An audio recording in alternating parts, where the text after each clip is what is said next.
Toxic masculinity.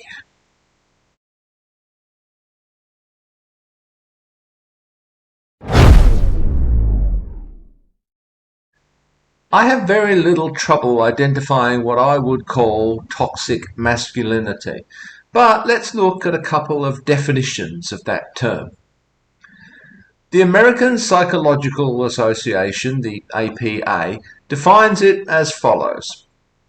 Toxic masculinity refers to cultural norms that can be harmful to men, women, and society overall. These norms might include the suppression of emotions, the need to dominate others, and the devaluation of women. This term is often used to describe behaviours that arise from these norms, such as aggression, misogyny, and homophobia. The Oxford English Dictionary defines the term in this way. Toxic masculinity is a set of attitudes and ways of behaving stereotypically associated with or expected of men, regarded as having a negative impact on men and on society as a whole. This can include traits such as dominance, self-reliance, and the suppression of emotions, which can be detrimental to both men and those around them. There are other definitions out there, but they basically say the same kinds of things. So some of the features of this toxic masculinity are suppression of emotions, I guess the whole big boys don't cry kind of thing, the need to dominate others, alpha male kind of stuff, the devaluation of women, viewing men as superior, a determination to be self-reliant and strong-willed, the I don't need counselling, I don't need to ask for directions type of masculinity, an emphasis on strength, mental and physical, and often hypersexuality of the hetero variety, of course, mating with as many women as possible.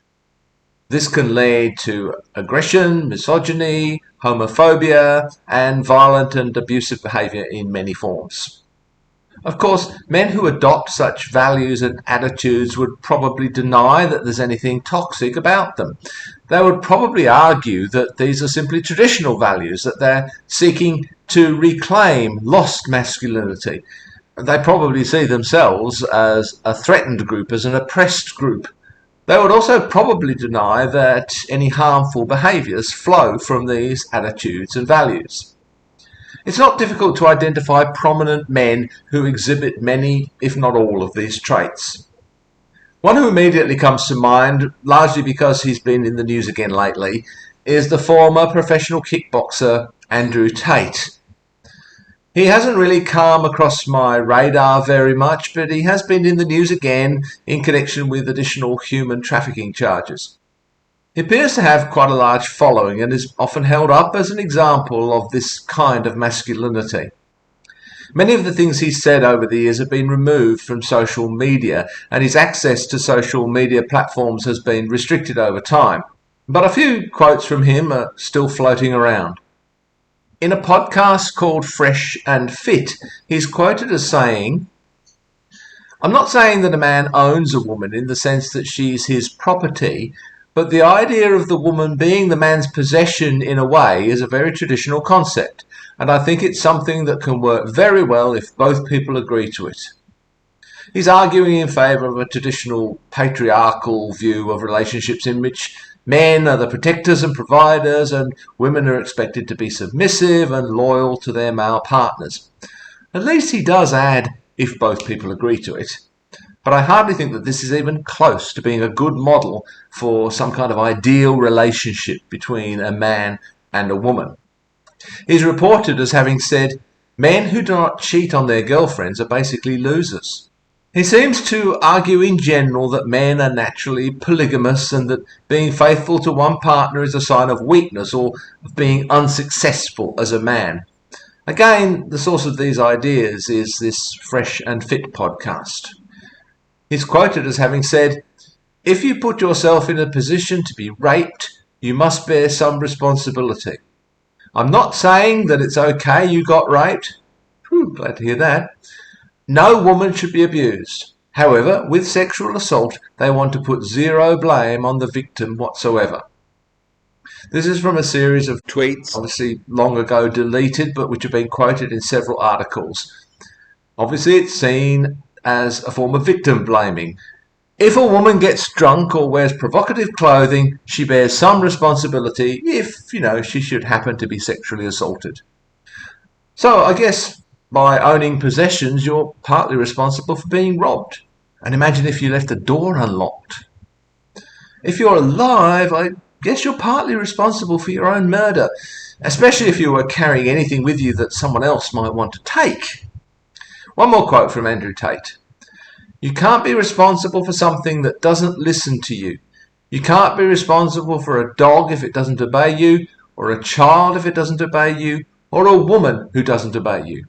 So I guess in that case, if you can't be held responsible for the actions of someone who doesn't listen to you, I assume then that you can't be held responsible when someone forces sex upon you when you've said no. It's easy to think of other examples of this toxic masculinity.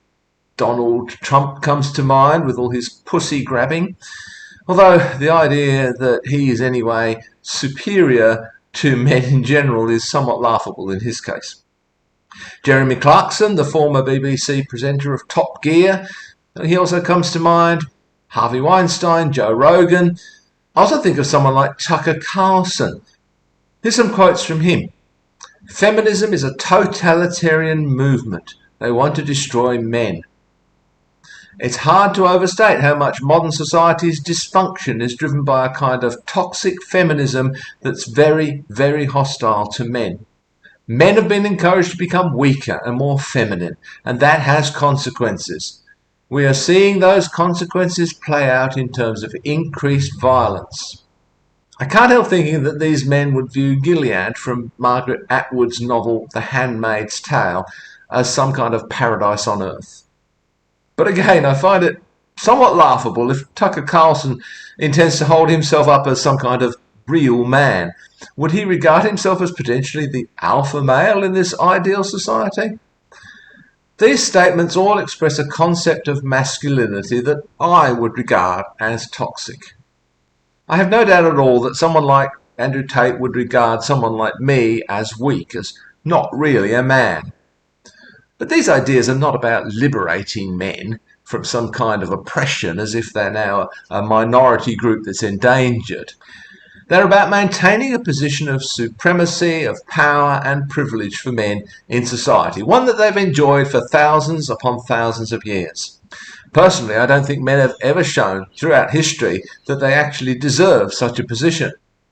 Some might argue that certain physical traits, such as greater physical size, greater physical strength, for example, that these might give men the responsibility to be dominant and to protect the weaker sex. They have a natural, at least physical, superiority. But even if that were true at one period in human history, it's not true now and hasn't been for a long, long time. Technology has long ago minimized any physical disadvantages that women might once have had. Technology has largely leveled the playing field in ordinary day-to-day life. I expect it's true that the average man can still outrun the average woman, though I have no doubt at all that there are many women out there who could outrun me. But we have cars. I have no doubt that men can lift heavier weights than most women, but we have forklifts. Women don't need men to protect them anymore, if they ever did. And don't even try to suggest to me that men have any natural intellectual or emotional superiority. If ever men once did have any special claim to a position of dominance in society, maybe when we lived in caves, they no longer have. And when they have held such a position, they've shown a natural tendency to abuse that power. This toxic masculinity is not restricted to a few obnoxious men whom we may regard as exceptional. Sure, there are extreme expressions of it, but it's out there all around us, subtly influencing us.